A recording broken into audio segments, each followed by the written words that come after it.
नमस्कार, न्यूज 11 भारत देख रहे हैं आप। मैं हूं आपके साथ पूर्णिमा पांडे। बढ़ते हैं खबरों की ओर और खबर दिल्ली से, जहां दिल्ली में बीजेपी केंद्रीय चुनाव समिति की बैठक चल रही है। आपको बता दें कि इसमें लोकसभा चुनाव को लेकर उम्मीदवारों के नाम पर मंथन किया जाएगा। पीएम मोदी, गृह मंत्री अमित शाह और पार्टी के राष्ट्रीय अध्यक्ष जेपी नड्डा भी मौजूद रहेंगे। बैठक में उत्तर प्रदेश, झारखंड समेत कई राज्यों की बाकी बची सीटों पर मंथन चल रहा है।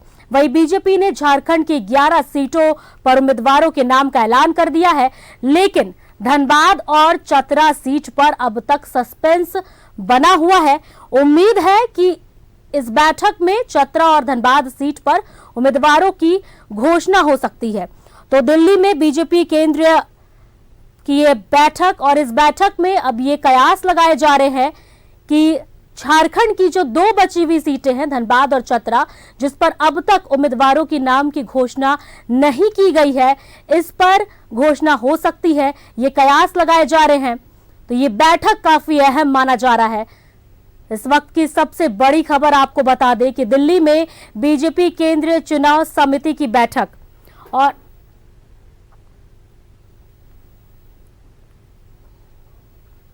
और इसी खबर पर हमारे साथ सीधे हमारे सहयोगी दिल्ली से भावना जुड़ गई हैं। भावना, देखिए, दिल्ली में बीजेपी केंद्रीय चुनाव समिति की ये बैठक है और ये बैठक काफी अहम मानी जा रही है, क्योंकि कयास लगाया जा रहा है कि झारखंड की जो 2 सीटें हैं, धनबाद और चतरा की, इस पर उम्मीदवारों का नाम जो है वो सामने आ सकता है। भावना,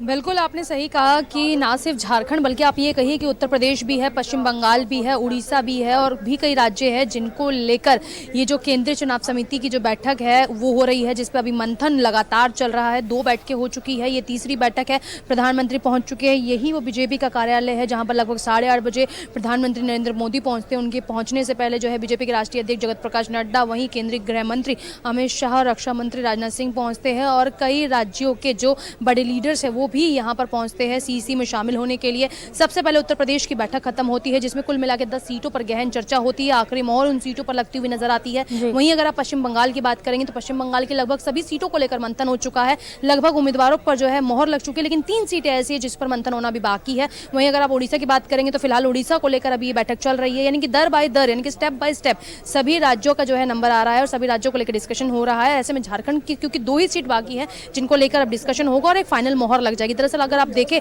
तो पहले ही 11 नामों की घोषणा हो चुकी है, 2 नामों को आना बाकी है, जिसको लेकर लगातार जो संगठन महामंत्री है वो दिल्ली में मौजूद रहे थे। लेकिन फिलहाल जो है अगर आप झारखंड के परिप्रेक्ष्य में देखें तो 2 सीट है जिस पर अब मंथन होगा, वो है धनबाद की सीट और चतरा की सीट। और वहीं अभी फिलहाल जो है पिछले मतलब लगभग 1 घंटे से जो है ये बैठक चल रही है, जिसमें अभी उत्तर प्रदेश, पश्चिम बंगाल और उड़ीसा का जो है नंबर आ चुका है। ऐसे में थोड़ी ही देर में झारखंड का को लेकर भी एक डिस्कशन हो जाएगा, फाइनल मोहर लग जाएगी और आने वाले 2 दिनों के अंदर बीजेपी की 5वीं लिस्ट होगी जो कि सामने आएगी, क्योंकि 4 लिस्टें आ चुकी है। हम सुबह से दर्शकों को बता रहे हैं, पहले लिस्ट में जो है 192 नेम, यानी कि 192 नेम आते हैं। उसके बाद 72 नेम आते हैं। 72 नामों के जो है उम्मीदवारों की लिस्ट घोषित होती है। फिर उसके बाद देखा जाता है 9 नामों के उम्मीदवारों की लिस्ट घोषित होती है। फिर 15 नामों के उम्मीदवारों की लिस्ट घोषित होती है। और अब जो 5वीं लिस्ट आएगी, आप ये उम्मीद कर सकते हैं कि इसमें झारखंड का भी नंबर आ सकता है। जी हाँ, तो यानी कि लगभग सभी बची हुई सीटों को लेकर एक फाइनल डिस्कशन और हर सीट पर एक मंथन में भी 3-3 वैकल्पिक नामों की छटनी और छटनी के बाद एक फाइनल नाम, और जिस पर मोहर बीजेपी का जो आला कमान है वो लगा रहा है, बीजेपी की केंद्रीय चुनाव समिति की जो है वो लगा रही है। और ये बैठक क्योंकि बीजेपी के कार्यालय में है, ये वही बीजेपी का कार्यालय है जहां पर प्रधानमंत्री नरेंद्र मोदी पहुंचे हुए हैं और अभी भी वो यहीं मौजूद है, बैठक में मौजूद है और सभी राज्यों को लेकर जो है मंथन कर रहे हैं। आखिरी मंथन ये जो है हो रहा है बची हुई सीटों को लेकर, और हो सकता है कि अगर मंथन में कुछ कमी रह जाती है तो एक और जो है बैठक हो सकती है। लेकिन फिलहाल अभी जो है बताया जा रहा है ये जो है केंद्रीय चुनाव समिति की आखिरी बैठक भी हो सकती है, क्योंकि चुनावी बिगुल बच चुका है, तारीखों का ऐलान हो चुका है, उम्मीदवारों के नामों की लगभग घोषणा हो चुकी है। लेकिन वही अगर आप विपक्ष की बात करेंगे तो ये जानना भी जरूरी है कि सिर्फ बीजेपी का जो खेमा है वो क्या कर रहा है, बल्कि विपक्ष का जो खेमा है वो किस तरीके से तैयारी कर रहा है। तो ऐसे में इंडिया गठबंधन जो है वो चुनावी मैदान में झारखंड में उतरेगा। तो ऐसे में जेएमएम की सीटों को लेकर भी लगभग जो है फाइनल बातचीत हो चुकी है। स्क्रीनिंग कमेटी की बैठक लगातार कांग्रेस की चल रही है, उसमें भी फाइनल बातचीत हो चुकी है। लेकिन अभी भी झारखंड कांग्रेस की कोर कमेटी की बैठक होना बाकी है, जिसके बाद ये फाइनल मोहर लगेगी कि आखिर किन नामों को जो है दोबारा से उतारा जा रहा है। क्योंकि लगातार ये कहा गया था कि 60% एक जो है रिपीटेशन हो सकता है, 40% नए नामों पर मोहर लग सकती है, उसमें से भी युवा और महिलाओं को उतारा जाएगा। और ये चीज़ हमने झारखंड के परिप्रेक्ष्य में इन 11 सीटों में देखी कि नए नाम जो है वो सामने आए, जिसमें राज्यसभा जो सांसद थे उन्हें भी लोकसभा की उम्मीदवारी लड़ने का मौका मिला है। नए चेहरे के तौर पर गीता कोड़ा को आप देख सकते हैं कि उन्हें भी चुनावी मैदान में उतारा गया है। यूथ के तौर पर मनीष जायसवाल को भी देख सकते हैं जिन्हें चुनावी मैदान में उतारा गया, यानी कि ये मान लिया जाए कि नए नए चेहरों पर भी बीजेपी ने जो है दांव खेला है। ऐसे में ये जो 2 सीटें हैं जिसको लेकर लगातार ये जो है लगातार अटकलें चल रही है कि आखिर क्या वो जो पुराने चेहरे हैं जिसमें पीएन सिंह है और खासकर सुनील सिंह है, उनको जो है दोबारा से रिपीट किया जा सकता है, दोबारा से उनको मौका मिल सकता है। तो आखिर अगर ऐसा होता तो अभी तक उन सीटों को लेकर भी बातचीत हो चुकी होती, लेकिन इन सीटों पर बीजेपी को संशय है। यही कारण है कि अभी थोड़ा सा वक्त लग रहा है, थोड़ा सा समय लग रहा है और इसीलिए मंथन का दौर जो है वो लगातार चल रहा है।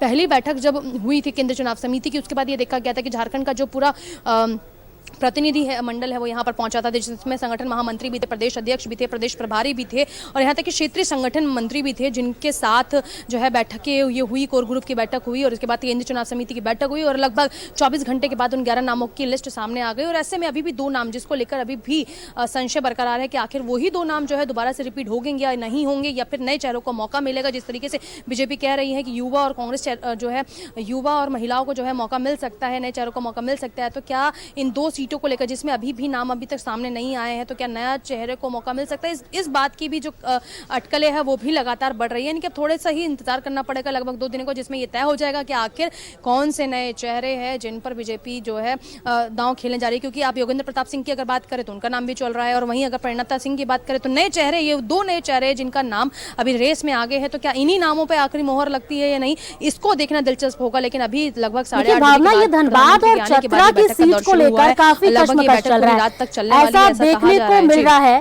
कि पार्टी जो है किसी प्रकार का रिस्क नहीं लेना चाहती है। चुनाव नजदीक है, ऐसे में बहुत जो आप देख सकते हैं कि कोई फ्रंट फुट पे नहीं आ रहा है और ये चतरा और धनबाद की सीट पर लेकर काफी कश्मकश चल रहा है। उधर विपक्ष की भी बात कर ले तो वो भी अब तक कोई स्पष्ट नहीं कर रही है नाम को। साफ तौर पे देखा जा सकता है कि किसी भी प्रकार का पार्टी रिस्क नहीं लेना चाहती है। भावना, देखिए इस बार का जो लक्ष्य है बीजेपी का तो वो 400 पार का है और पिछली बार की अगर आप बात करेंगे तो बीजेपी अकेले अपने दम पर 303 और एनडीए के साथ मिलकर 353 लेकर आई थी।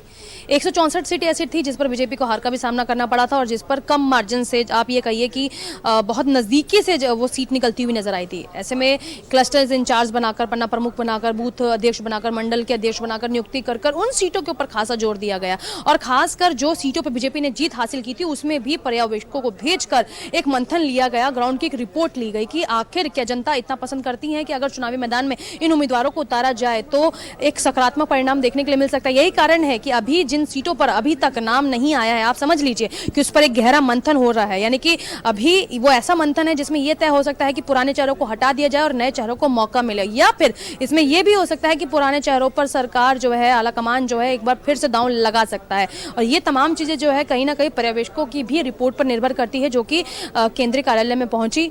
तो अब थोड़ा सा इंतजार करना पड़ेगा झारखंड के परिप्रेक्ष्य में, उड़ीसा के परिप्रेक्ष्य में, बंगाल के परिप्रेक्ष्य में, उत्तर प्रदेश के परिप्रेक्ष्य में जिनकी सीटें अभी आना बाकी है। जी भावना, तो अब देखने वाली बात होगी कि इस बैठक में क्या कुछ स्पष्ट होता है कि नहीं। 2 सीटों को लेकर जो है अब कयास लगाए जा रहे हैं कि इस पर स्पष्ट हो जाएगा कि कौन कौन बीजेपी की तरफ से उम्मीदवार है। हम आपके साथ बने रहेंगे और अपडेट लेते रहेंगे। भावना, फिलहाल धन्यवाद तमाम जानकारियों के लिए।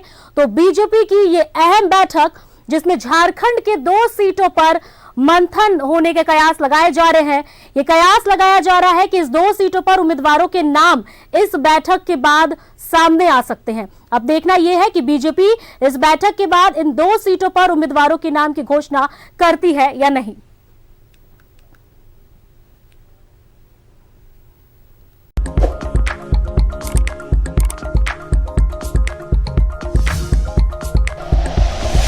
Like and share videos, subscribe करें हमारा चैनल और प्रेस करें बेल आइकॉन। न्यूज़ 11 भारत, सच है तो दिखेगा।